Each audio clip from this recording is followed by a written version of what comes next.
saluons au nom de notre Seigneur Jésus, ce Dieu qui est glorieux, qui est bon, et qui a voulu que malgré les perturbations des transports, que nous puissions être là aujourd'hui. Dis avec moi, le Seigneur est bon. Nous saluons notre famille internaute, ceux qui nous suivent au travers de nos différents canaux de communication. Que Dieu vous bénisse abondamment. Vous êtes encore connectés à la bonne source et j'ose croire que le Seigneur va vous remplir de sa grâce encore. Alors, comme nous savons le faire, n'hésitez pas à partager massivement ce direct sur vos différents réseaux.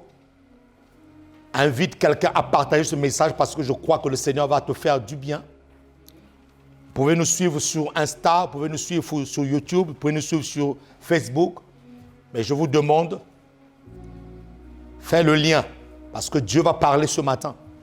Dieu va se glorifier dans la vie d'une personne. Alléluia. Nous vous bénissons déjà pour toutes les personnes qui sont en train de partager ce live. Alors, mets ta main droite sur le cœur.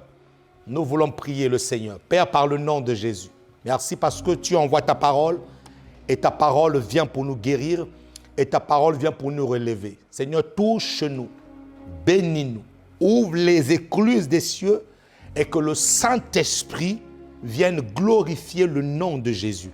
Oui, là où le Saint-Esprit est, le nom de Jésus est glorifié. Alors, Père, manifeste ta gloire, manifeste ta puissance, envoie ta parole et que ta parole vienne ramener la lumière dans nos cœurs.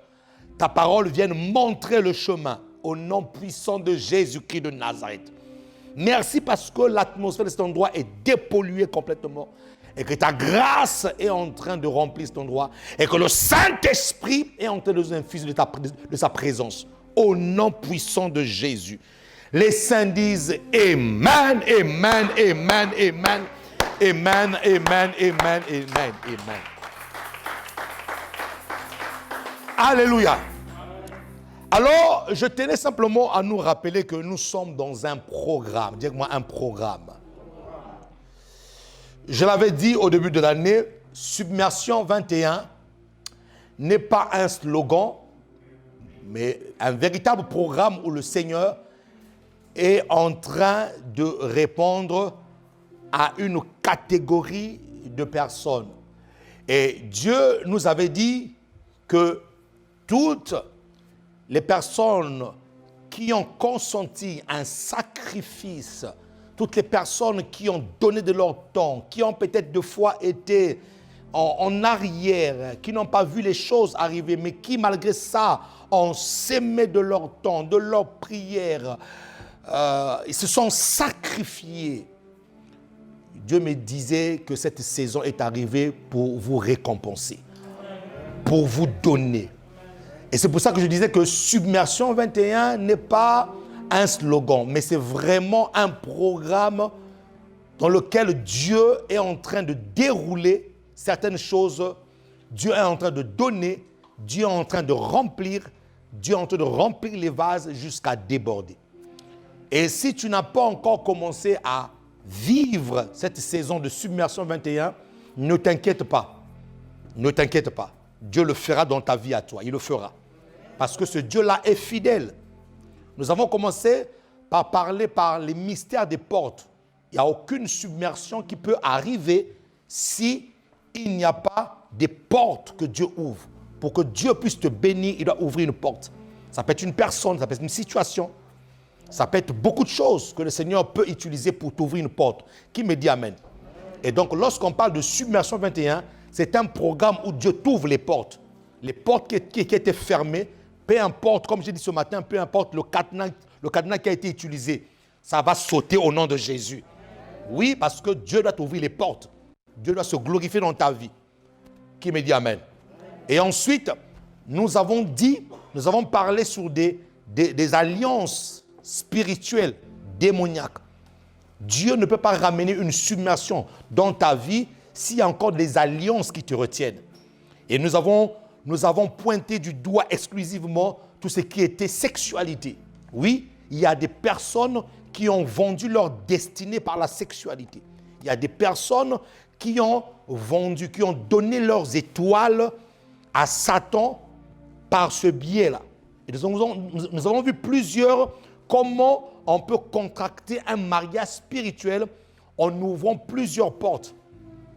Et nous avons vu aussi comment est-ce que le Seigneur nous a fait entrer dans une nouvelle alliance. Comment est-ce que Dieu est venu briser ces alliances-là. Parce que Dieu ne peut pas agir là où il y a une autre alliance qui subsiste. Il faut que Dieu mette d'abord son alliance. Il faut que Dieu fasse d'abord son alliance. Il faut que Dieu établisse d'abord son alliance. Ensuite, là, il commence à travailler. Là où il y a une autre alliance, en dehors de l'alliance de Dieu, Dieu ne travaille pas. Parce que là, en ce moment-là, ce n'est pas son nom qui est glorifié. C'est le nom de quelqu'un d'autre qui est glorifié. Alors, le Seigneur devait d'abord briser ces alliances-là. Les alliances sataniques et démoniaques qui retiennent le peuple de Dieu. Les gens viennent adorer, mais ils sont retenus par les alliances. Donc, Dieu devait briser cela. Qui me dit Amen? Voilà. Ça fait partie du programme de Submersion 21. Et là, nous voulons commencer un nouveau programme, un nouveau thème. Toujours dans ce grand thème de submersion. Parce que Dieu, il faut qu'il se glorifie. Les 7 écoles de Joseph. Dis avec moi, les 7 écoles de Joseph. C'est un sermon biographique où nous allons parler d'une personne. Mais je te supplie, ta destinée te supplie de bien écouter et de prendre note. Pourquoi? Parce qu'il y a plusieurs clés qui te seront données. Il y a une dimension où l'on prie beaucoup. Mais il y a une dimension où il faut utiliser des clés. Qui me dit Amen? Et j'aime à le dire que beaucoup d'enfants de Dieu prient, mais sans associer la prière aux clés, aux principes. Nous prions, nous prions, nous prions, nous prions, oui. Mais une prière sans clé, une prière sans principe, sans accompagnement d'un principe, ces prières ne marchent pas. Et donc, nous allons voir les 7 écoles de Joseph. Pourquoi 7? Parce que 7 est le chiffre de la perfection. 7 est le chiffre de l'accomplissement. 7 est le chiffre où Dieu te ramène au sommet. 7 est le chiffre où Dieu dit « je termine ». Alléluia. C'est pour ça que les personnes qui sont nées au 7e mois, au 7e jour, 7e année, dans leur acte de naissance, dans leur jour de naissance, il y a au moins le chiffre 7 quelque part. Vous êtes très prophétique. J'ai pas de ton amen. Alors j'ai dit amen pour moi parce que moi je suis bourré de 7. Amen.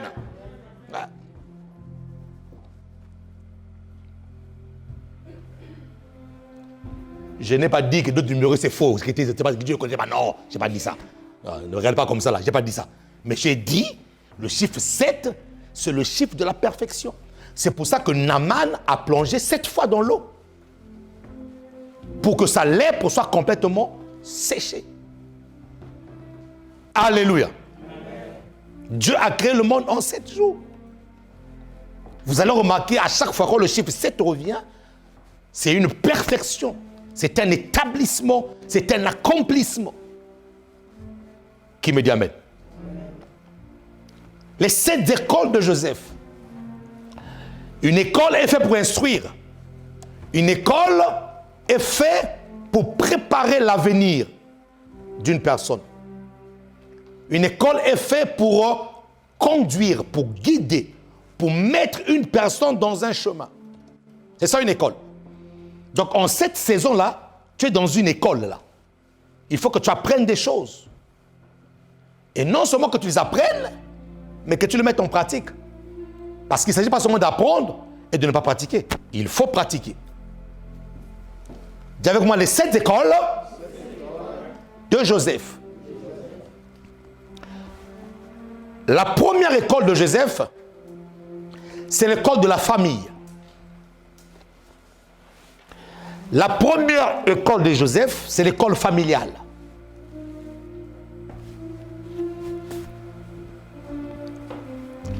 La première école de Joseph, c'est l'école familiale ou l'école de la famille.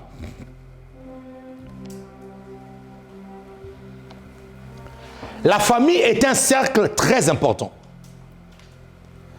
La famille est un cercle dans lequel peuvent sortir des champions. Mais la famille aussi est un cercle où peuvent sortir des bandits. La famille est un cercle qui peut faire en sorte qu'une personne puisse entrer dans sa destinée. Mais la famille aussi est un cercle qui peut faire en sorte qu'une personne puisse échouer sa destinée. Combien de personnes n'ont-elles pas échoué leur destinée à cause de la famille? Et quand je parle de la famille, je parle de la famille physique et de la famille spirituelle. Nous allons rendre compte que ces deux familles-là rentrent en ligne de compte lorsqu'il s'agit de la destinée d'une personne. Ces deux familles sont très importantes. Pourquoi je le dis? Parce qu'il y a des choses qui sont à la hauteur de ton père physique. Il y a des choses qui sont à la hauteur de ta mère physique. Mais il y a des choses que ton père biologique, ton père physique, ton père naturel ne pourra pas faire. Il y a un certain nombre de choses que tu vas apprendre dans la famille naturelle. Mais il y a des choses que tu n'apprendras jamais de la famille naturelle. C'est pour ça que Dieu te donne un père physique, mais il te donne aussi un père spirituel. Dieu te donne une mère physique, mais il te donne aussi une mère spirituelle. Et toute chose est établie d'abord dans le spirituel, avant que ces choses-là se manifestent dans le naturel. Est-ce que quelqu'un me comprend ici là? Ton père physique, mon ami, je veux que tu me comprennes, je vais te l'introduire là. Ton père physique avait en lui ou a en lui tout le patrimoine génétique pour te donner le génotype que tu as, la morphologie que tu as, la beauté que tu as. Ton père physique te donne un certain type de caractère au travers de son sang.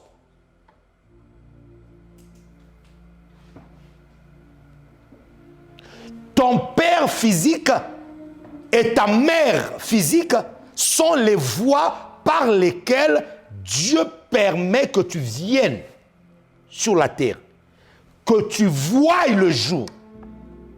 C'est pour ça, puisque c'est par eux que tu vois le jour, Dieu dit, celui qui élève sa voix pour maudire son père et sa mère, sa lampe s'éteindra le jour où il aura besoin de cette lampe-là.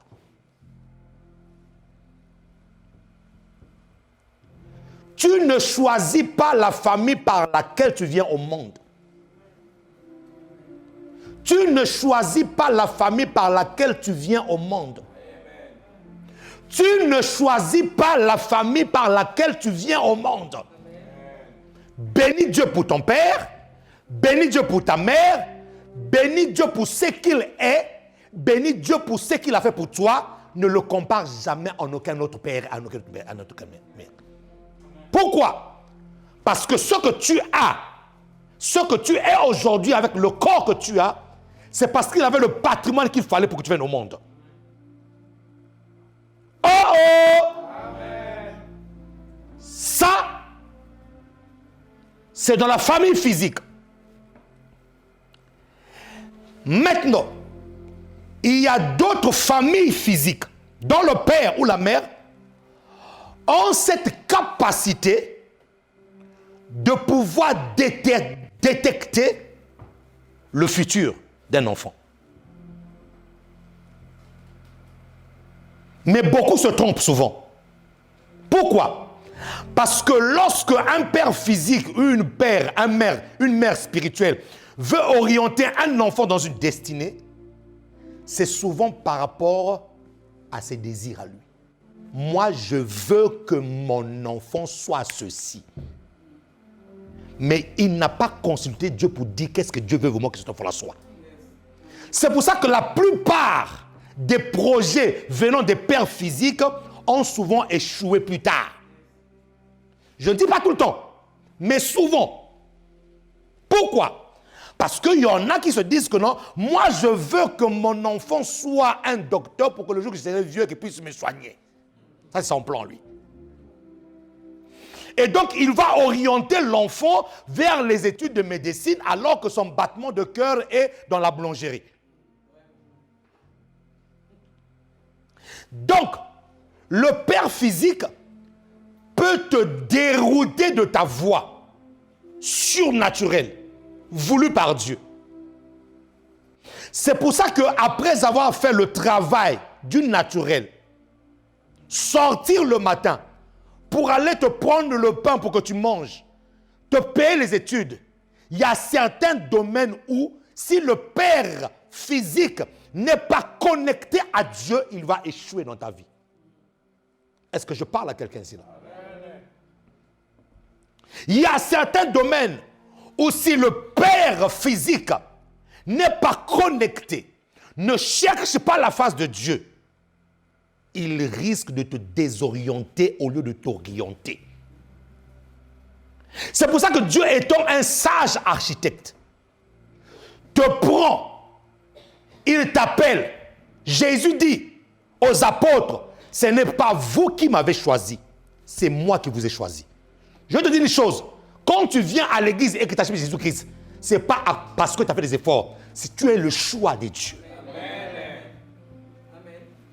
Même si Dieu a utilisé une personne, un canal par lequel tu es venu à l'église, écoute-moi très bien, c'est lui qui t'a choisi.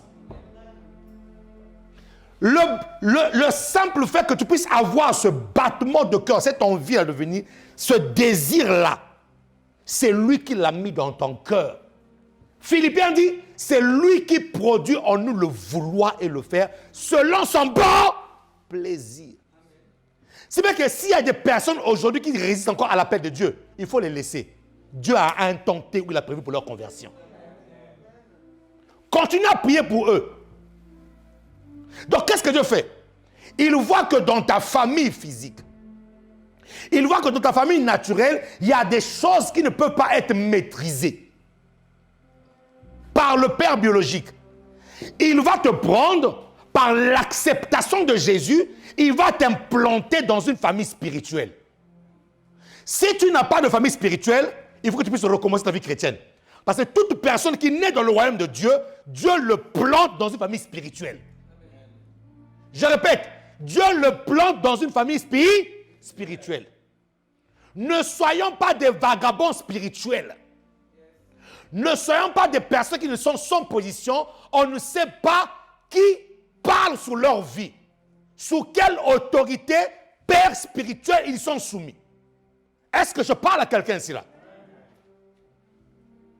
Et lorsque Dieu te parachute, lorsque Dieu te met dans une famille spirituelle, la responsabilité de ce père spirituel-là, c'est de détecter ta destinée et de te faire rentrer dans ta vraie destinée.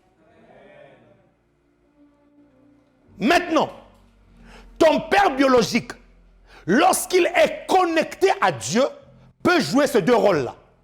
Il te ramène au monde, mais aussi, parce qu'il est connecté à Dieu, il te fait rentrer dans ta destinée spirituelle. Mais si, du côté spirituel, cela fait un défaut, Dieu dit, ce n'est pas un problème. Je vais te parachuter vers un autre père spirituel, lui là, qui va discerner ta destinée et qui va te donner les éléments qu'il faut. Parce que le problème, ce n'est pas seulement de discerner la destinée dans une famille, mais c'est de donner aussi les moyens pour que la personne entre dans sa destinée. C'est outiller la personne, c'est armer la personne, c'est habiller la personne, c'est équiper la personne pour que la personne entre dans sa destinée. Un père ne doit pas seulement en train de dire « Ah, je sens que cet enfant-là, ah non, cet enfant-là a un don. a un don. Il s'arrête simplement à dire que cet enfant a un don. Mais il ne met pas les moyens pour que ce don se développe. Oh oh. Il ne met pas de moyens pour que ce don se développe.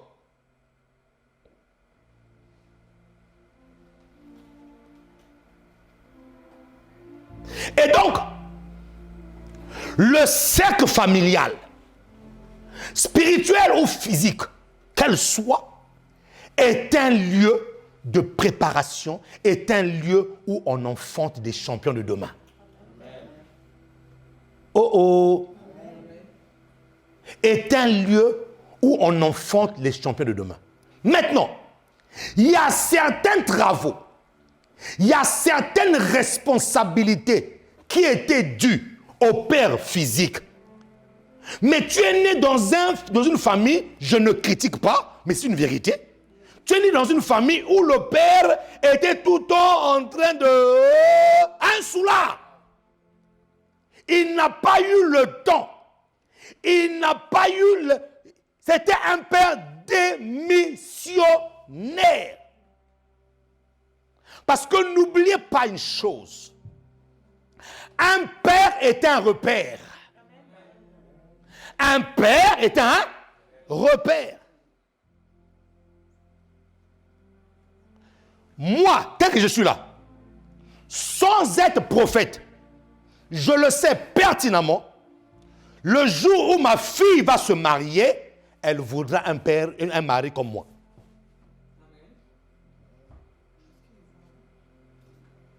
Un père est un repère. Lorsque mes garçons voudront se marier, ils voudront faire des choses comme leur père l'a fait. C'est pour ça que dans l'éducation des enfants, deux fois nous sommes dans une lutte acharnée contre leur propre caractère. Parce que deux fois, ils ont des caractères un peu bizarroïdes qui les poussent à faire tout et n'importe quoi. Et toi, tu dois lutter contre ça. Il n'y a pas d'amen ici là.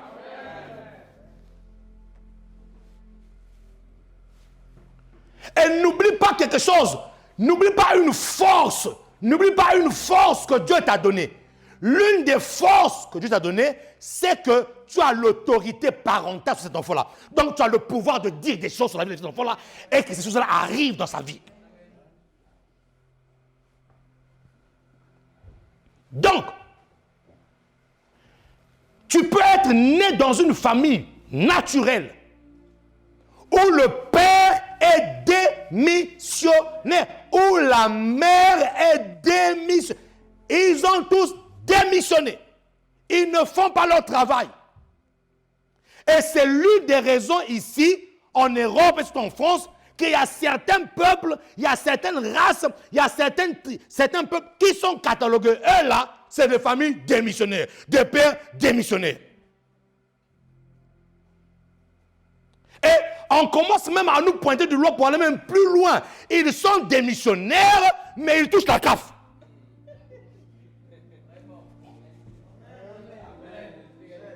Et même, il y a certaines lois au niveau de l'Assemblée qui commencent à être amendées, je l'entendais, que des pères et des mères démissionnaires, la CAF sera coupée.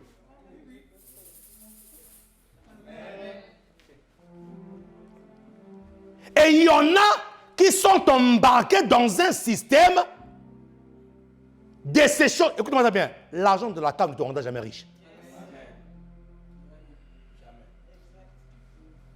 Ça, on appelle ça l'assistanat. Donc arrête, s'il te plaît, d'être une pondeuse, 10 enfants pour aller toucher la CAF. Arrête ça. Parce qu'un jour, les enfants grandiront, ils partiront. C'est là où tu vas te rendre compte de ta pauvreté.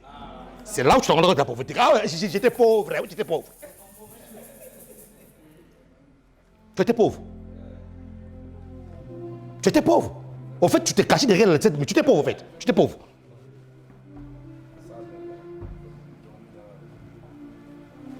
Donc, tu peux être né dans une famille où les parents sont démissionnaires. Dis avec moi, c'est pas ça le problème. Dieu est capable de rattraper le coup. Oui, mon ami. C'est ainsi que dans l'église, nous trouvons des fois des fils spirituels, quand je parle avec eux, je sens que là, il y a un truc qui manque. Je sens que là, le travail d'un père naturel n'a pas été fait. Je sens que là, quand je parle, il y a le travail d'une mère naturelle n'a pas été fait. Mais Dieu est merveilleux. Dis-moi, Dieu est merveilleux. Ben oui. Puisqu'il s'agit de ta destinée, il y a des choses dans ta vie où Dieu va rattraper. Donc, le problème pour Dieu, ce n'est pas comment tu as commencé, mais comment tu termineras. Tu peux commencer mal. J'ai le témoignage d'une personne qui, lorsque sa mère est partie l'accoucher, la mère ne voulait pas de cette grossesse, la mère ne voulait pas de l'enfant. La mère prend l'enfant, après l'accouchement, le met dans un panier, va mettre dans une poubelle d'à côté. Et là, les personnes passent, les passants, remarquent qu'il y a un enfant, un bébé en train de pleurer. Cet enfant a commencé magiquement mal.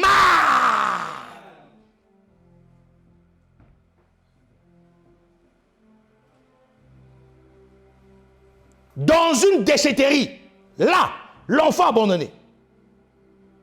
L'enfant abandonné. Mais au jour d'aujourd'hui, cet enfant-là est un prédicateur. Cet enfant-là est même dans la politique du pays. C'est l'un des personnes qui accompagne l'un des hommes les plus influents d'un pays, mais qui est là, qui est entré dans une sphère d'influence. Mais il était où? Dans la poubelle. Donc, directement, Dieu s'est rattrapé le coup.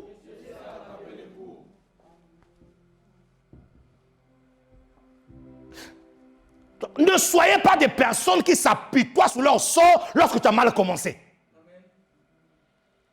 De toute manière, tant que Dieu n'a pas mis le point, les virgules là, la phrase peut continuer. Amen. Qui peut acclamer le Seigneur ici?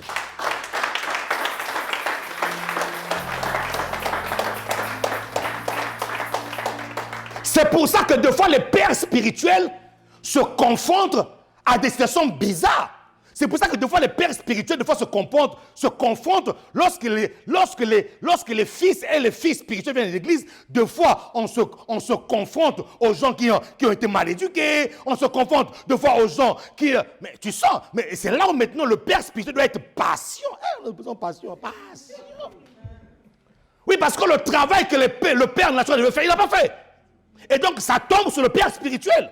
Mais le père spirituel, lui, il faut qu'il puisse identifier ta destinée et te faire rentrer dans ta destinée. Mais avant ta destinée, il faut que tu fasses d'abord le travail que ton père physique n'a pas fait.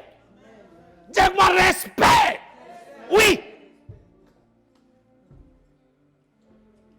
C'est pour ça, mes amis, ne vous amusez jamais d'être dans les groupes de malfaiteurs où on parle mal d'un père spirituel.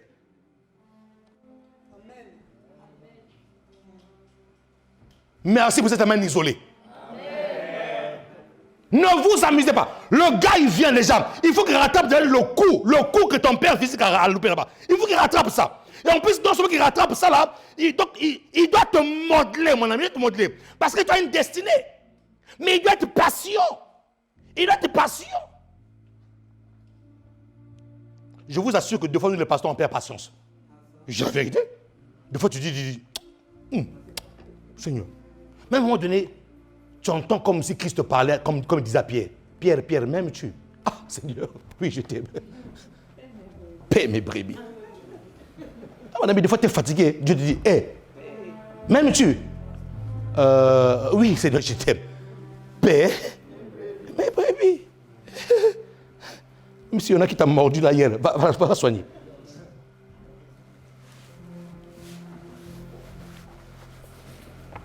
Je refuse dans mon ministère, je refuse dans ma destinée, je refuse dans mon appel de rencontrer des personnes qui restent toujours au même stade. Mon ami, ça me fatigue.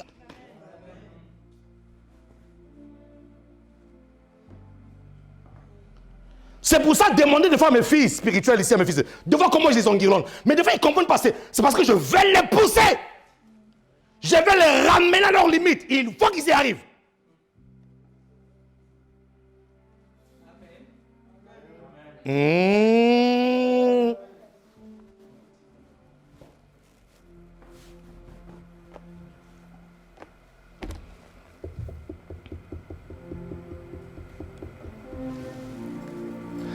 Ta mère naturelle, ta mère physique ne t'a pas appris comment gouverner une maison. Mais tu vas te marier. Et quand tu arrives à l'église, tu dis, papa, je vais me marier, j'ai trouvé l'âme sœur. Papa, mais papa et maman spirituelle savent que non, tu n'es pas encore au point. Tu n'es pas encore au point, mon ami. Tu n'es pas encore au point parce que quand on te voit, même les pâtes à la sauce bolognaise, tu as du mal à préparer ça. Donc, on sait. Donc, il faut qu'à l'église même qu'on puisse créer des structures pour rattraper le coup. Si le pauvre gars là-bas il mangeait que tous les jours pâte à la bolognaise, demain pâte au curry, après demain pâte à ceci, demain après les pâtes à toutes les sauces, pâte à l'oignon, pâte aussi. Oui, parce que il faut que l'église puisse rattraper ça parce que le gars il va souffrir. Qui me dit amen ici là? Donc mon ami, donc l'église c'est pas la blague, hein? Le travail du père spirituel, c'est pas de la blague, mes amis. Qui me dit amen ici là? Oui. Parce que si ça échoue là-bas, ils vont dire quoi? Ouais, c'est ce pasteur qui l'a marié. Mais c'est son père spirituel qui l'a marié. Mais c'est lui qui l'a marié. C'est lui. Mais oui. Parce qu'il faut rattraper encore le coup qui a été raté dans la famille naturelle. Ça, c'est un exemple. C'est un exemple. Mais il y a beaucoup d'autres exemples, mes amis. Dis-moi, Seigneur, je bénis mon Père spirituel. Seigneur, je bénis mon Père spirituel. Seigneur, je bénis ma mère spirituelle. Oui, mes amis, c'est très important. Peu importe comment tu es né, peu importe comment tu as commencé, Dieu rattrape le coup.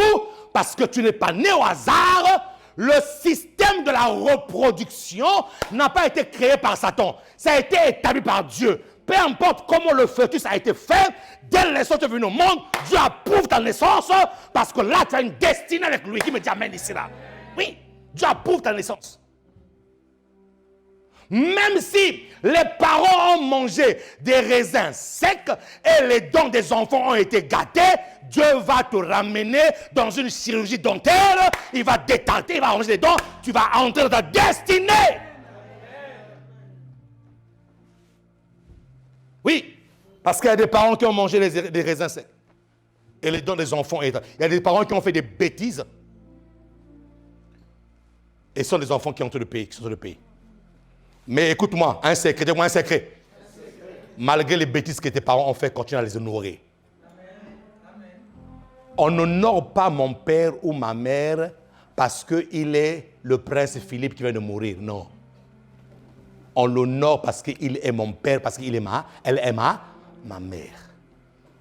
Même si c'est une véritable villageoise, n'aie jamais honte de présenter ta mère, même avec la gomme là devant tout le monde. C'est ma mère.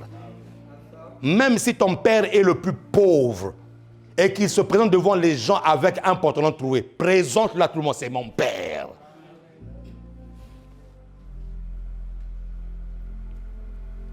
Donc la famille, la première école de Joseph, c'est la famille. Je n'ai pas connu le texte parce que je vais réintroduire. C'est la famille. Maintenant, lisons un peu. Dites voisin, lisons un peu. Ouais. Parce que tout ce qui sort de la bouche d'un prédicateur doit être confirmé par la parole de Dieu. Si vous voyez un prédicateur qui vous prêche la parole, qui ne lit pas le verset, vous sortez de cette église-là. Il doit toujours avoir pour référence la parole. Oui. Oui. Oui. Sinon, ça devient ses propres paroles à lui. Ce n'est plus les paroles de Dieu. Genèse 37, versets 1 à 4. Est-ce que quelqu'un a commencé à recevoir quelque chose depuis que j'ai commencé là? Est-ce que quelqu'un a commencé à recevoir quelque chose? Voilà. Donc il y a des choses que tu n'as pas reçues dans ta famille naturelle. Ne t'inquiète pas, ne te lamente pas, ne sois pas désorienté. Dieu, laisse-toi te mouler, laisse-toi être raffiné par la parole de Dieu. Dieu fera le travail. Dieu fera le travail. Et même si, au moment où tu avais besoin de ceci, tu es orphelin de père, orphelin de père ou de mère, ne t'inquiète pas, car il est le père des orphelins. Oui, oui. C'est pas pour rien qu'on appelle Dieu le père des orphelins. Oui. Ça veut dire qu'il est capable de prendre un orphelin qui n'avait rien du tout et de le rendre président de la République. Genèse 37, versets 1 à 4. Jacob demeura dans le pays de Canaan où avait séjourné son père. Son père était dans le pays de Canaan. Pourquoi Canaan? Canaan était la promesse de Dieu. La promesse de Dieu. Donc, lorsque Jacob séjourne sur la terre de Canaan, il est simplement en train de jouir d'un héritage. Parents, apprenez à laisser un héritage à vos enfants. Première école de Joseph dans une famille. J'ai parlé de l'éducation, oui. J'ai parlé de détecter, on va le revoir parce que là je vais vous donner des versets. Mais Jacob est dans une terre qui ne l'appartenait pas. C'est une promesse qui a été donnée à Abraham. Que ta descendance possédera ce pays-là, la terre de Canaan. Et donc lorsque Jacob est sur la terre de Canaan, il est en train de jouir d'un héritage. Dis avec moi, jouir d'un héritage. Qui dit héritage, mon ami, tu n'as pas souffert pour ça. Tu es né, tu as trouvé, tu bénis Dieu, tu commences ta vie avec une autre dimension. J'ai pas entendu ton amène ici, là, mon ami. Ton amène m'embête, comme dit mon père, comme dit mon mentor. Ne permettez pas que vos enfants commencent là où vous avez commencé. Leçon. Dites-moi leçon. Ne permettez pas que vos enfants commencent là où vous avez commencé. Si moi j'ai commencé dans 2 mètres carrés, mes enfants commenceront dans 500 mètres carrés. Ah! Est-ce que je parle à quelqu'un ici là? Jacob était en train de jouir d'un héritage.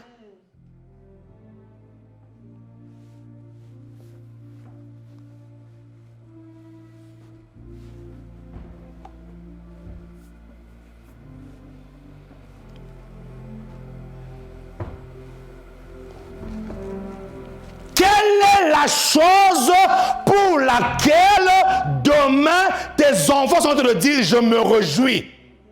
Je me réjouis. Je me réjouis parce que non, l'effort que j'allais faire, c'est mon père qui l'a fait. Dis avec moi le cercle de pauvreté. Je vais ouvrir une parenthèse sur le cercle de pauvreté en parlant de ces choses. Je suis né dans une famille. Et dans cette famille-là, ils ont des difficultés à me scolariser, à me propulser dans ma destinée. Et de fois, on se retrouve dans des... Ce n'est pas une moquerie, mais je suis en train de vous préparer à des grandes choses. Pas seulement des grandes choses, mais je suis en train de vous préparer à entrer dans ce que Dieu a prévu pour vous. Pour qu'un certain cercle qui retient beaucoup de familles, qui parlent beaucoup en langue, qui passent des journées en train de prier, qui soit brisé. Est-ce que je parle à quelqu'un de cela? Mais je me rends compte que mon père, ma mère brillent. Mais le Dieu qu'il brille là, dans ma vie, je ne vois pas, il ne me propulse pas. À chaque fois, je me débrouille tout seul. Lorsqu'il faut faire quelque chose, alors que j'ai un père, j'ai un géniteur, le père veut dire Abba. Abba veut dire la source. Donc, si je suis chez lui, c'est à lui de se battre pour que je... Pour que je entre dans ma destinée. C'est à lui d'arroser ma vie. C'est à lui de propulser ma vie. Maintenant, nous rentrons dans des familles où c'est des familles monoparentales. Le père n'est pas là. où le père est resté seul, il n'y a pas de mère.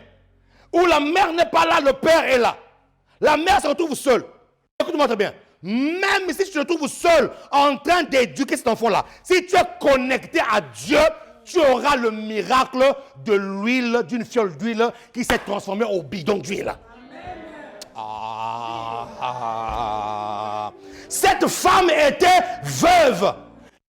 Elle de son mari, c'était un grand prophète qui craignait Dieu.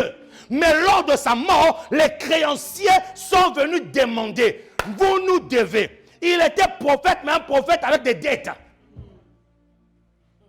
Ah, Seigneur, au nom de... Pas sur ma vie, au nom de Jésus. Et quand j'ai parlé de ça, ça m'a fait... Au nom de Jésus, Seigneur. Et les créanciers disent ceci. Puisque ton mari... Non, mais c'est pour ça que vous devez respecter les hommes de Dieu. Je m'arrête un peu encore là. Attends, je te dis une chose. C'est pas parce que tu es tombé sur un... Moi, je les appelle des imposteurs. Ça parce que tu es tombé sur un imposteur un jour qui t'a dessus, que tous les hommes de Dieu sont pareils. Non. Il y a des hommes de Dieu qui craignent Dieu. Oui, mon ami, oui. Il y a des hommes de Dieu qui craignent Dieu. Et qui savent souffrir. Qui savent ce que c'est le sacrifice. Nous allons prendre tes enfants, nous allons les prendre et ils vont devenir esclaves jusqu'à épurger la dette de leur père. Dites-moi, elle était veuve. Oui. Donc, famille monoparentale, comme le nom que nous donnons en France ici, là, les familles monoparentales. Mais monoparentales, sans Jésus, ça peut être compliqué. Mais même, il y a même des monoparentales sans Jésus qui arrivent à s'en sortir. Pourquoi? Parce qu'elles sont fougueuses. Elles sont déterminées. Elles sont capables de ne pas manger toute la journée, mais que leurs enfants puissent manger. Ah, respect à toutes ces femmes-là. Acclamez toutes ces femmes-là. Acclamez toutes ces femmes-là. Acclamez. Acclamez toutes ces femmes. Acclamez-les. Elle joue elle-même le rôle de papa, le rôle de maman. Des fois, mon ami, il y a des choses qu'un homme devait faire. C'est elle qui montre. Respect. Acclamez ces mamans-là. Ah, mieux que ça.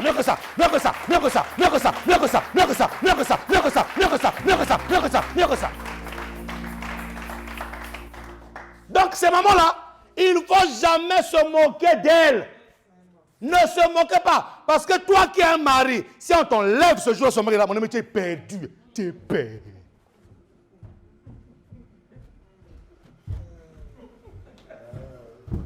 C'est pour ça que Marie, même si vous aimez votre femme au point à mourir, poussez-la à être une pousseuse. Poussez-la à tractionner. Parce que le jour où tu n'es pas là, mon ami, elle est... Mon ami, perdu.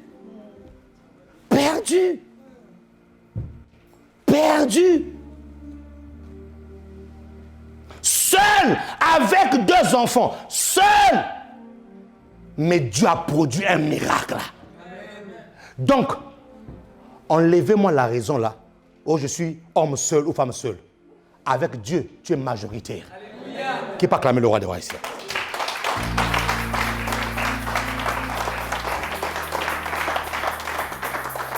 Et comme tu es majoritaire avec Dieu, ça veut dire que tu peux laisser un héritage. Amen. Jacob était en train de jouir d'un héritage.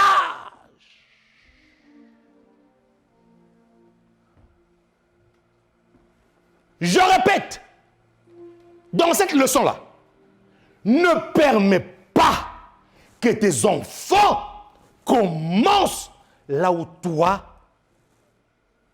tu as commencé. J'aime le pasteur Ivan, la dernière fois il prêchait, il disait, mon gars, quand il dit, mon gars, bats-toi, laisse quelque chose. Laisse quelque chose. C'est raison pour laquelle il y a même certaines familles chrétiennes qui doivent aller au planning familial. Parce qu'eux, ils pensent que non, il faut pondeuse. Arrête d'être pondeur si tu es incapable de pouvoir prendre soin de ces enfants-là demain. Mon ami, c'est aussi simple que ça. Où les couples ont dans des débats inutiles. Je remarque que ces deux enfants te ressemblent plus. Non, il faut que tu puisses me donner un enfant qui me ressemble à moi aussi. Et le gars, vraiment, il est sérieux. Il se dit, non, faut que moi aussi. Comment c'est? Oh, ces deux enfants, ça veut dire que moi j'ai travaillé en père. Non, un enfant aussi qui me ressemble aussi. Non. Marraine des boss. Donc ça veut dire qu'il y a des conflits comme ça, des conflits bêtes, des niaiseries.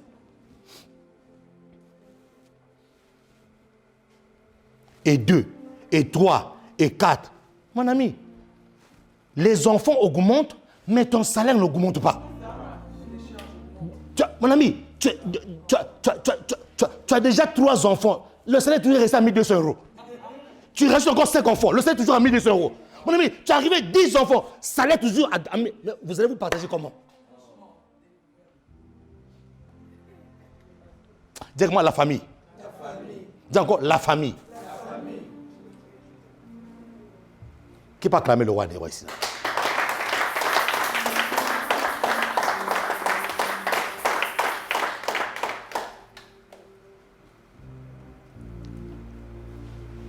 C'est comme des personnes qui sont surpris lorsqu'un nouveau enfant vient au monde.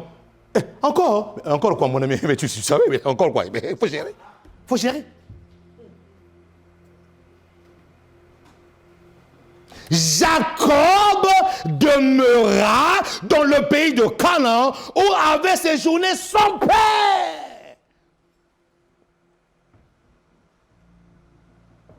Où avait séjourné son père. Donc, lorsque Jacob est en train de demeurer là, il sait que c'est un héritage et il n'y a pas de dette derrière ça. Il n'y a pas quelqu'un qui viendra ou entrer dans la terre de Canaan pour dire « Hey, votre père Abraham nous devait. » Non! Non! Ou lorsque le père meurt, la mère n'est plus, on vient prendre les enfants. Allez, maison, hypothèque. En hypothèque.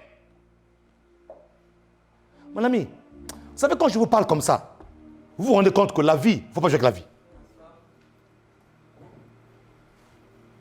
Et que lorsque tu t'engages avec Dieu, il faut être sérieux avec Dieu. Alléluia. Amen. Le verset 2 dit ceci. Voici la postérité de Jacob. Joseph, âgé de 17 ans. Dis-moi 17 ans. 17 ans. Dis encore 17 ans. 17 ans. Dis encore très jeune. Il était très jeune. Voici la postérité de Jacob. Joseph, âgé de 17 ans, faisait paître le troupeau avec ses frères. Cet enfant était auprès des fils de Bila et des fils de Zilpa, femme de son père. Et Joseph rapportait à leur père leurs mauvais propos. Verset 3. Israël aimait Joseph plus que tous ses autres fils parce qu'il l'avait eu dans sa vieillesse. Le fils de la vieillesse. Le fils de la vieillesse. Je suis vieux. Ah, mais je me rends compte que je suis encore vigoureux. C'est le fils de la vieillesse. Vous voyez?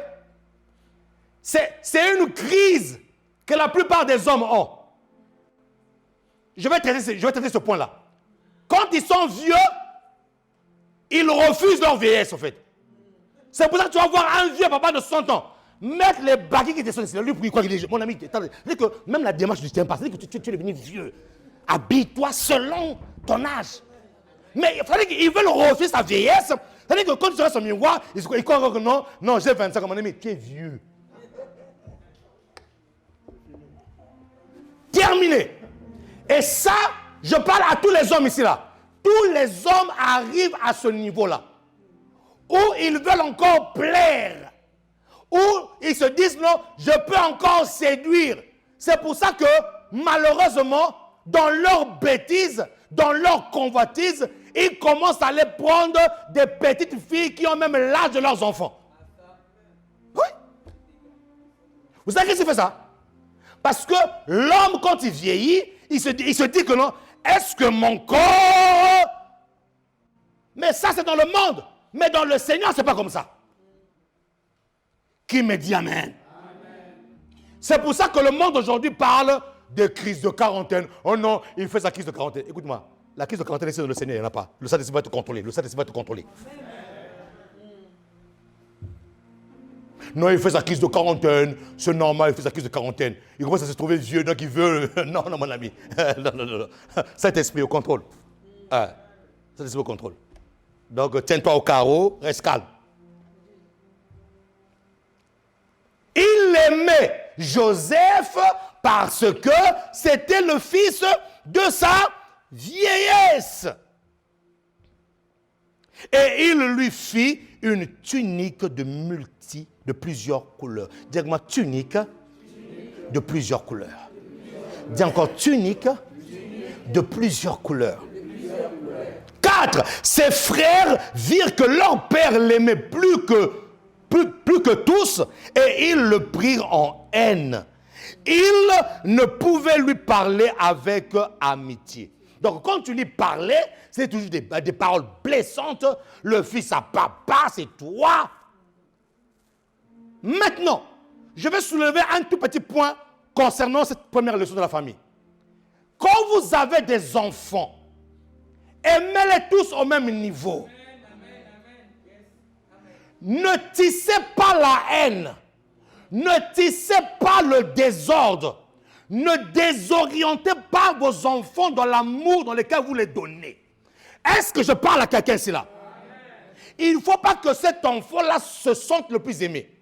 Bien que dans chaque famille, il y a toujours un enfant spécial. Il y a toujours un... Quand je dis enfant spécial, c'est qu'il y a un enfant qui a une grâce particulière que Dieu a choisie comme Joseph. Oh!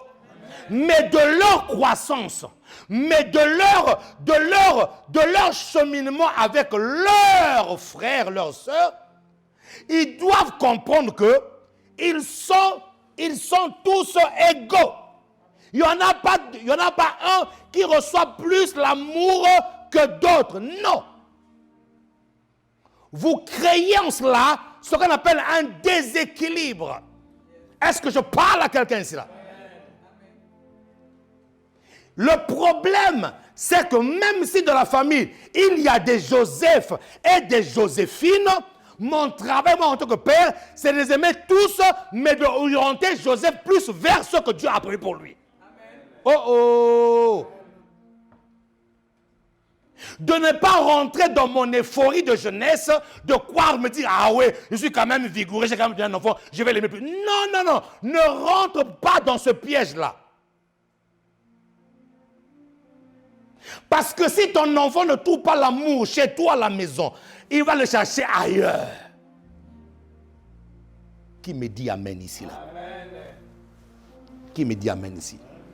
Maintenant, ce qui est drôle ici, c'est que la Bible nous présente une famille. La Bible nous présente la famille de Jacob. On commence par le père. Ce qui est normal et naturel. Parce que c'est lui la tête. On dit de lui qu'il habitait Canaan, qui était la terre de son père. Et donc lui, avec ses enfants, lui a hérité et lui commence la vie à un certain niveau avec ses enfants. Ce qui est curieux, c'est que maintenant, lorsqu'on présente sa postérité, on commence par qui? Par Joseph. Oh, voici la postérité de Jacob. Joseph, âgé de 17 ans. Ah non, la Bible, tu t'es trompé là. Tu t'es trompé. Non. Mais où est passé Ruben? Parce que Ruben est le né de Joseph. Mais pourquoi la Bible commence par Joseph? On parle de la postérité. Donc, dans chaque famille, il y a quelqu'un qui est une icône qui fera sortir le nom du Père. Dans chaque famille, Ce n'est pas que les autres, Dieu ne les aime pas. Mais il y a toujours une icône. Il y a toujours une personne, bien que l'aîné soit là. Mais là, on parle de la postérité. On ne parle pas de la famille entière. Qui dit postérité, dit il y a un héritage qui doit couler de quelqu'un et qui va continuer vers quelqu'un d'autre. Oh, mon ami, c'est pas ce que tu comprends ça. Je veux que tu sais ça. Donc, dans ta vie, tu dois identifier des enfants chez toi qui ont quelque chose de spécial, qui font partie de la famille, mais qui, eux, seront la postérité.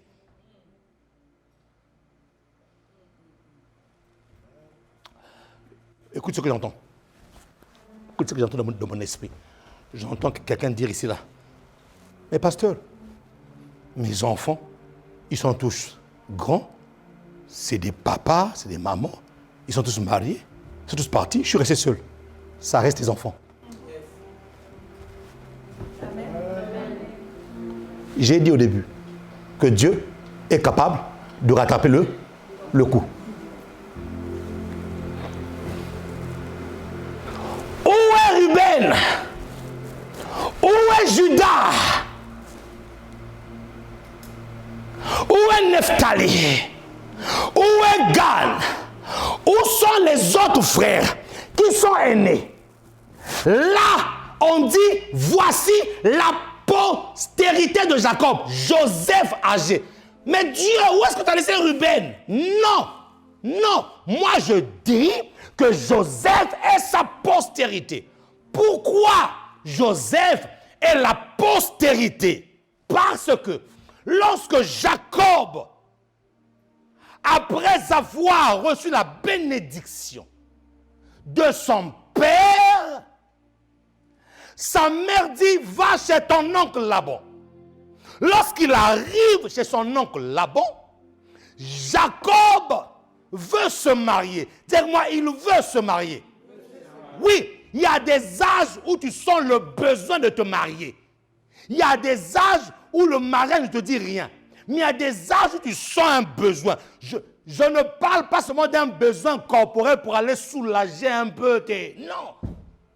Je parle d'un véritable besoin parce que tu as besoin d'une accompagnatrice, d'un accompagnateur à tes côtés. Qui me dit amen ici là? Et lorsque Jacob a senti ce besoin-là, ils ont fait un deal. Dis-moi un deal.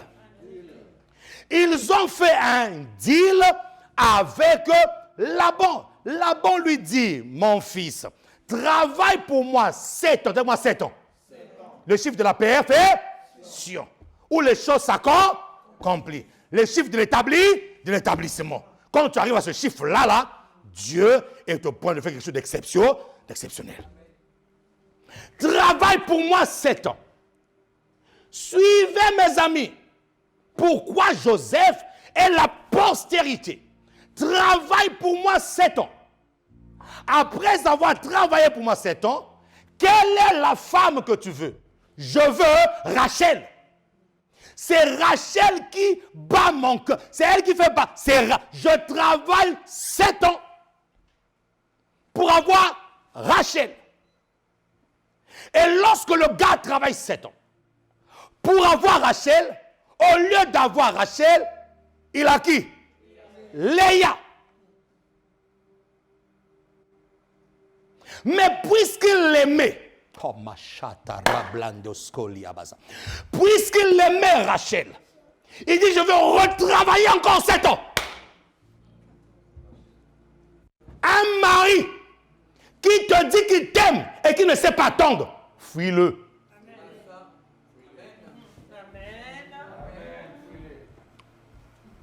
Non, je sens qu'on va peut-être se marier, on peut faire, hein, on peut faire. Fuis-le.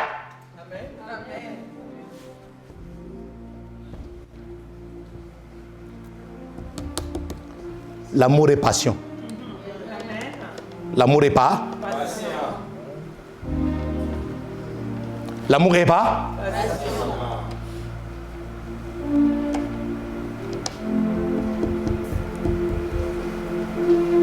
Puisque j'aime Rachel, puisque je l'aime, je veux retravailler 7 ans pour elle.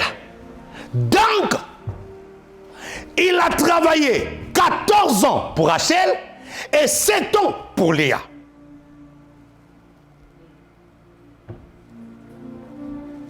Et c'est de ces 2 femmes sont sortis des enfants. De Rachel, Rachel était stérile. Dis-moi stérile. Elle n'arrivait pas à avoir des enfants. Elles avaient des servantes, Zilpa et Bila.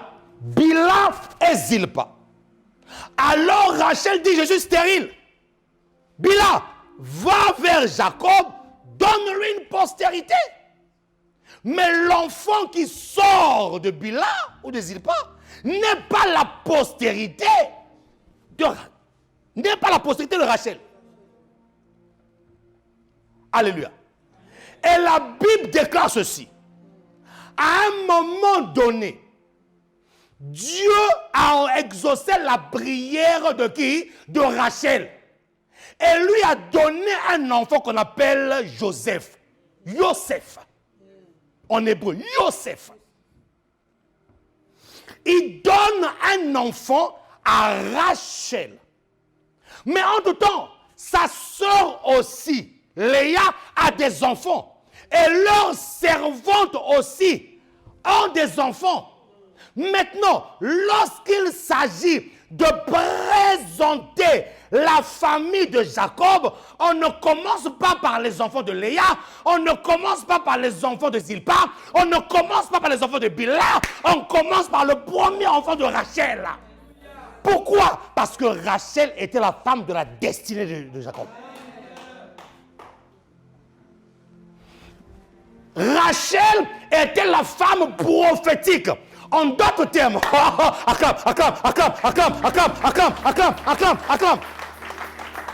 d'autres termes, si Laban n'avait pas roulé Jacob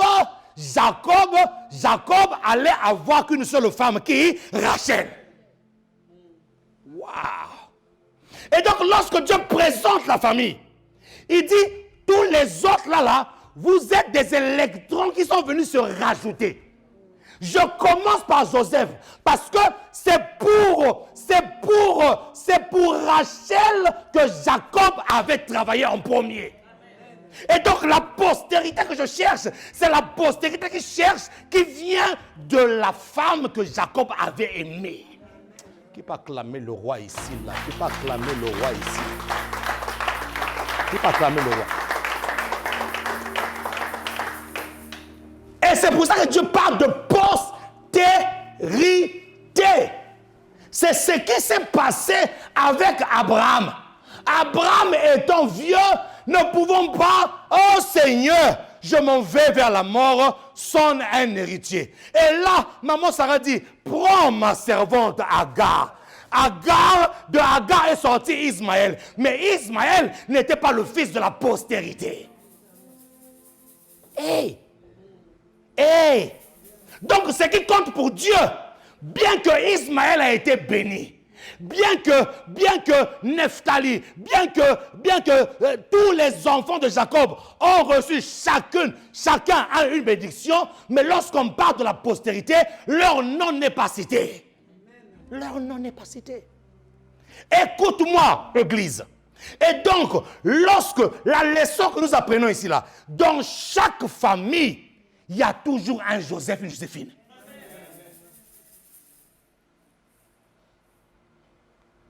Et les autres doivent se réjouir de la bénédiction de Joseph.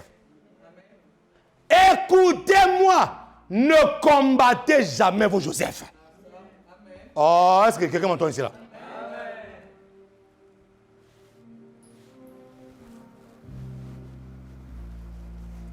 Est-ce que vous savez qu'il y a des vies qui sont bloquées jusqu'à présent parce qu'ils ont combattu leur Joseph? Parce qu'ils n'ont pas discerné leur Joseph. Je ne dis pas que vous devez faire l'erreur que Jacob a fait pour tisser de la haine. Et moi, je pourrais même dire que cette erreur-là était une erreur prophétique. Ah oui. Maintenant, suis. Donc, dans chaque famille, il y a toujours quelqu'un qui a une grâce particulière. On doit aimer cette personne-là. On doit la chérir.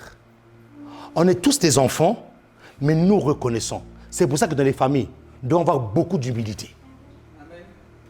Il y a des familles qui se déchirent aujourd'hui parce qu'ils n'ont pas d'humilité, au fait.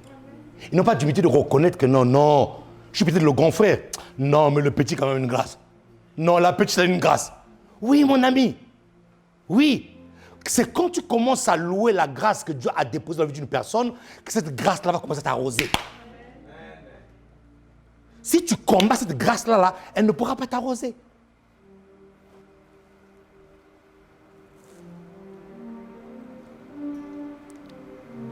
Alléluia. Voici la postérité de Jacob. Joseph, âgé de 17 ans. Donc la postérité de Jacob commence par Joseph, par Ruben. Par Ruben, bien qu'il soit l'aîné. Et sa mère lui donne un nom. Le jour où Rachel accouche, voit Joseph, Rachel bénit Dieu et dit que le Seigneur me rajoute. Donc Joseph veut dire que le Seigneur me rajoute et que le Seigneur aussi enlève. Yosef veut dire enlever et ajouter. Ajouter et enlever. Joseph veut dire on ajoute et on enlève. Maintenant, au fait, Rachel, en disant que ajoute et enlève, était en train de prophétiser sur sa propre vie. Qu'est-ce qui s'est passé après? Parce qu'après Joseph, il y a Benjamin. Dis-moi Benjamin. Maintenant, qu'est-ce qui s'est passé? Lorsque Rachel est en train d'accoucher Benjamin, elle est sa vie. Pourquoi elle est sa vie? Parce qu'elle a dit de Joseph, celui qui ajoute et celui qui enlève. Donc, on lui a ajouté Benjamin, mais elle-même, elle est partie, rétanchée. Ajouter, enlever. C'est pour ça, faites attention au nom que vous donnez à vos enfants. Et vous allez remarquer que prophétiquement, la vie de Joseph, c'est une vie où on ajoute, où on enlève, on ajoute, on enlève. Pourquoi? J'ai dit le dimanche dernier que le nom était ton identité. Le nom était ta vie. En Israël, lorsqu'on te donnait un nom, le nom, toute ta vie était dans le nom. Toute ta vie. Ta destinée était dans le nom. Donc, lorsqu'elle dit l'Éternel a ajouté et enlevé, l'Éternel a ajouté Benjamin, mais elle-même, pendant l'accouchement de Benjamin, elle est morte. L'Éternel a enlevé. C'est une prophétie. C'est une déclaration qu'elle avait faite. Maintenant, suit.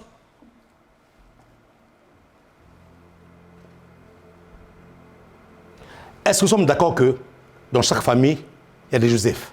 Amen. Il y a des personnes qui ne sont peut-être pas spéciales, mais qui ont une grâce particulière que Dieu appelle postérité. Il y a ces personnes-là. Ce n'est pas que les autres sont mauvais. Non, mais lui là, Dieu dit postérité. Pourquoi? Parce que de lui va sortir quelque chose. De lui là, il va continuer quelque chose. Il va faire en sorte que le nom de son père, l'héritage, quelque chose reste. C'est lui. C'est lui. C'est pour ça que le diable a perverti cette manière de faire là.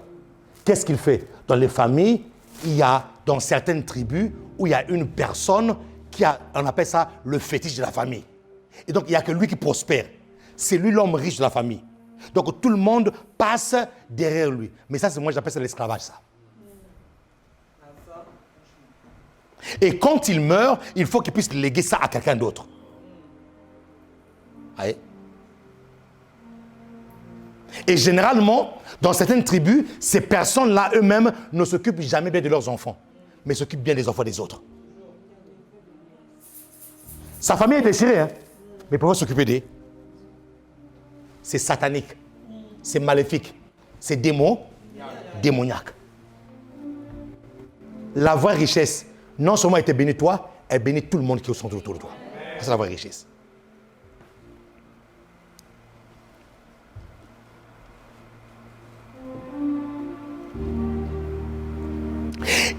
Israël aimait Joseph plus que tous ses autres fils parce qu'il avait eu dans sa vieillesse.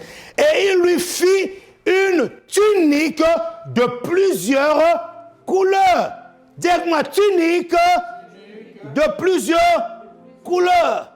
Déjà, il est le fils de sa vieillesse. Il est le plus aimé. Et qu'est-ce que Jacob fait encore? Il lui fit une tunique de plusieurs couleurs. Les textes originaux disent ceci, que Jacob, c'est lui-même qui a confectionné cette tunique-là. Il l'a fait de ses propres mains. Jacob a pris le soin de pouvoir prendre les mesures et de pouvoir confectionner la tunique. Et maintenant, suivez. Lorsqu'il finit de confectionner la tunique, la Bible déclare qu'il fallait mettre des couleurs sur la tunique. Suivez-moi, je vous dis une chose, pour votre information. La tunique que Jacob est en train de confectionner, c'était une tunique à une couleur unique. Les textes originaux disent ceci. Après avoir confectionné, il devait prendre une peinture et mettre des couleurs, mettre des teintures, voilà, mettre la teinture sur la tunique de Joseph. Or, les textes disent ceci, que ces couleurs-là étaient trop chères, ça coûtait à l'époque de pouvoir faire une tunique et mettre la teinture de plusieurs couleurs, c'était tellement cher. Et donc Jacob vient d'investir, vient de mettre son argent pour cette tunique-là. Quand on lit cette parole, on croit que c'est simplement une tunique, c'est un tissu qu'il a pris, comme les couturiers du coin. Et non, après avoir confectionné, Jacob est parti acheter de la teinture de plusieurs couleurs, et car cette teinture-là coûtait très cher. À tel point qu'à l'époque, les personnes qui avaient des tuniques à multicouleurs, c'était des personnes riches. C'était des personnes à un certain niveau. C'était des personnes qui avaient de l'argent. C'était des nobles, voilà. C'était des nobles qui s'habillaient avec des tuniques à multicouleurs. Et donc, lorsque Joseph met ça, mon ami, Joseph n'a que 17 ans. Et lorsqu'il sort dans la rue, les gens le voient. Ils disent, mais cet enfant n'a que 17 ans, mais il est riche. Qu'est-ce que Jacob a fait en mettant la tunique sur Joseph? Jacob est en train de prophétiser sur sa vie. La tunique de Joseph est une prophétie. Dis encore, est une prophétie. Dis encore, c'est une prophétie. Lorsque Jacob donne cette tunique à Joseph, il est en train de prophétiser. Non seulement qu'il est en train de prophétiser, il est en train d'établir une alliance. Ayez des alliances avec vos enfants. Parents, vous devez être des parents d'alliance avec vos enfants. Moi je dis, celui qui ose toucher à un de mes enfants, il va rencontrer le lion de la tribu de Juda. Pourquoi? Parce que j'ai des alliances avec ses enfants. Donc lorsque Jacob, mon ami, prends tes enfants, mets-les là, prends des alliances, commence à établir sur chaque enfant une alliance. Tu verras que même le jour où tu n'es pas là, cette alliance parlera sur tes enfants.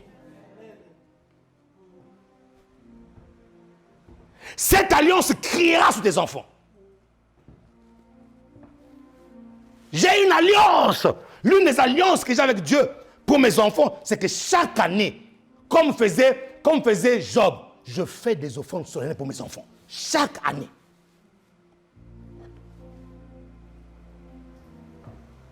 Oh oh. Amen. Mon ami, comment tu es chrétien? Tu es un homme spirituel. Tu commences l'année comme ça, avec des enfants, comme ça. Comme ça.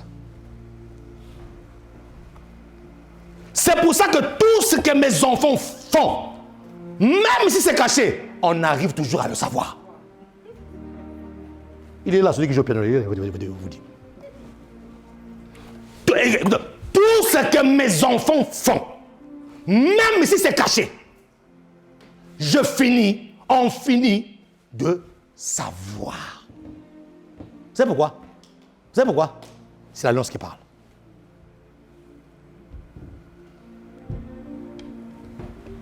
C'est l'alliance qui parle, mes amis. Nos enfants vont à l'école. On ne sait pas avec qui ils mangent. Ce qu'on leur met dans la nourriture, on ne sait pas. On ne sait pas des personnes qu'ils fréquentent. On ne sait pas quelle influence qu'ils reçoivent. Nous, on les éduque avec les valeurs du royaume. Derrière, il y a d'autres valeurs qui s'instaurent. Si tu n'as pas d'alliance, tu risques, mon ami, de ramener tes enfants dans tout et n'importe quoi. Parce que lorsqu'ils sont dehors, tu ne sais pas ce qu'ils font. Mais ton Dieu sait ce qu'ils font. Bâtis les alliances avec ton Dieu.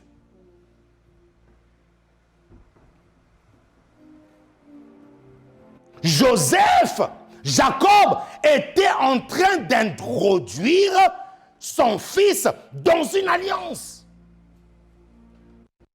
Et il prophétisait. En lui donnant cette tunique, il prophétisait la grandeur. Il prophétisait la noblesse. Il prophétisait la richesse. Il prophétisait des choses. Cette tunique était annonciatrice de la vie de Joseph. Parents, vous devez faire dans vos enfants des gestes prophétiques qui annoncent leur futur.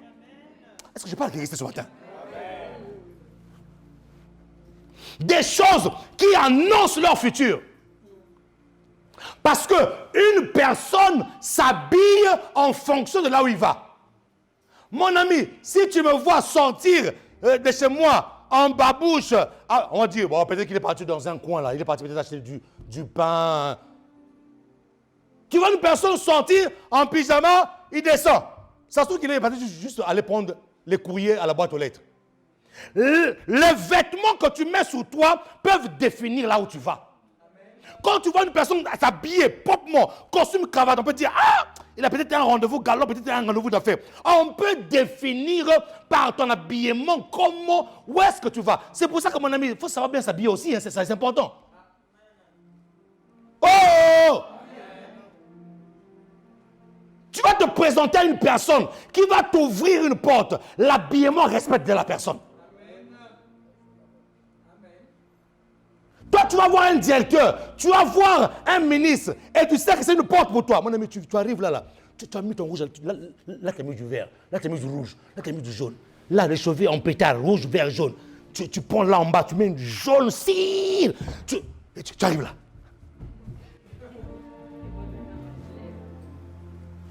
Le ministre va dire, vous m'avez envoyé un clown ici ou c'est... Mon ami. Dis avec moi, le vêtement est prophétique. Ce vêtement-là a été prophétique.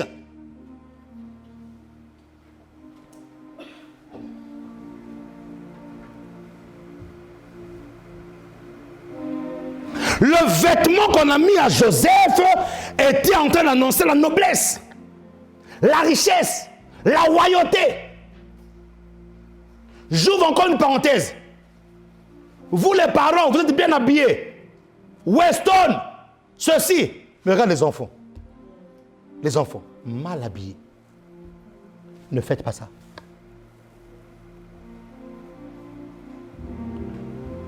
Ne faites pas comme j'étais à l'époque de la galère.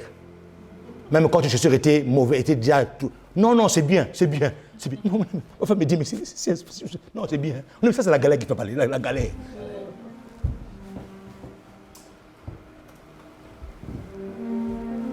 Les vêtements annoncent.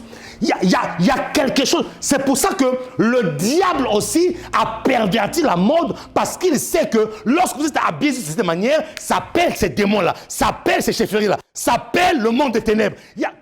La manière dont tu t'habilles, mon ami, a une signification prophétique. Je vous dis la vérité. Non, je vous dis la vérité. Quand les gens voyaient Joseph, ils disaient, homme riche, homme noble. Donc, sans le savoir, les gens ont commencé à parler sur lui, à prophétiser sur lui. Alors qu'il n'était pas encore dans sa destinée, les gens disaient de lui déjà un homme riche. Parce qu'à l'époque, il n'y avait que des nobles qui s'habillaient avec ce genre de tissu. Mon ami, même quand tu n'as rien, habille-toi bien. Que les gens te voient et commencent à prophétiser. Ah, il a beaucoup d'argent. Alors que dans la c'est-à-dire qu'il n'y a rien. Mais lorsqu'ils te voient, ils disent que waouh, mon ami, quand je dis bien habillé, hein, ce n'est pas forcément avoir des milliards. Ce n'est pas forcément aller pour un Tegui Miglé. Non, non, non. Être propre, présentable. Lorsqu'on te voit, tu es présentable. Et les gens te voient et commencent à prophétiser. Alors que tu n'es pas encore dans ta destinée. Ils commencent à dire que non, tu as beaucoup d'argent. Ah, c'est un directeur. Alors que tu n'es même pas directeur. Ils sont en train d'appeler des choses qui n'existaient pas à l'existence de ta vie à toi.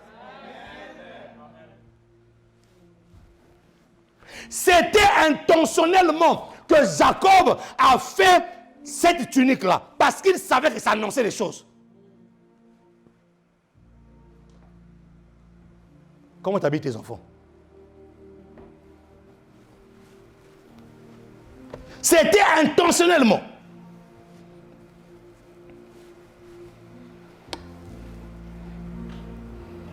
Maintenant, la tunique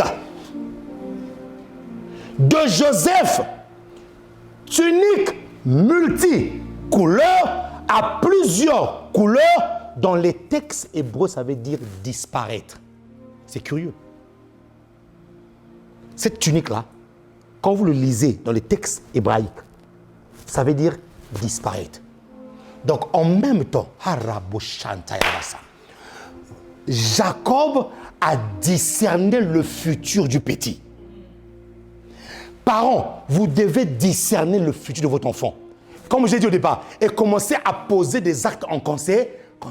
Jacob avait discerné le futur de Joseph. Il lui a fait une tunique multicouleur, il lui a mis la tunique.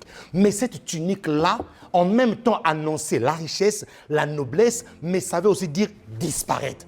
Donc, Jacob était en train de prophétiser la disparition de Joseph. Parce que tu ne peux pas mettre la tunique multicouleur et rester au même endroit. Tu ne peux pas recevoir l'alliance avec ton père et que ta vie continue à stagner. Quand tu reçois l'alliance, Dieu te prépare maintenant à sortir de ton zone de confort. Quand tu reçois l'alliance, quand tu reçois la tunique, et la Bible déclare que cette tunique était une tunique de plusieurs couleurs. Je vous dis une chose, chaque couleur était une étape de la vie de Joseph. Il y a des moments où Joseph allait entrer dans le rouge. Il y a des moments où Joseph allait rentrer dans le noir. Il y a des moments où il devait entrer dans le jaune. Il y a des moments où il devait rentrer dans le blanc. Chaque couleur sur la tunique de Joseph était en train d'annoncer prophétiquement les étapes de sa vie. Wow. Parents, tu dois pouvoir aller prier Dieu. Tu dois pouvoir fléchir tes genoux pour que Dieu te montre les étapes de la vie de tes enfants. Même si tu ne connais pas en globalité, mais quand tu le vois, lui, tu dis que lui là, je sens, non, Dieu le ramène là. La tunique, c'est un vêtement. C'est ce qu'on lui a donné. C'est ce qu'on lui a mis. C'est ce que son père a investi en lui. C'est ce que son père a fait quoi? A investi. Nous devons investir. Nous devons mettre des choses. Nous devons planter des choses pour le futur. Cette tunique voulait dire richesse, noblesse, disparition, mais aussi les étapes de la vie de Joseph. Qui peut acclamer le roi des rois ici?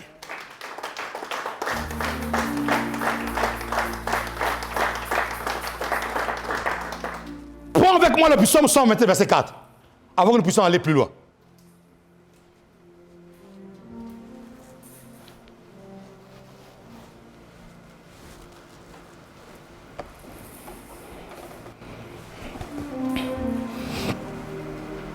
Psaume 127, verset 4. Comme les flèches dans la main d'un guerrier, ainsi sont quoi? Les fils de la jeunesse. L'homme qui en remplit son carquois, ils ne seront pas confus quand ils parleront avec les ennemis à la porte. Avec les ennemis à la porte. Là, ici,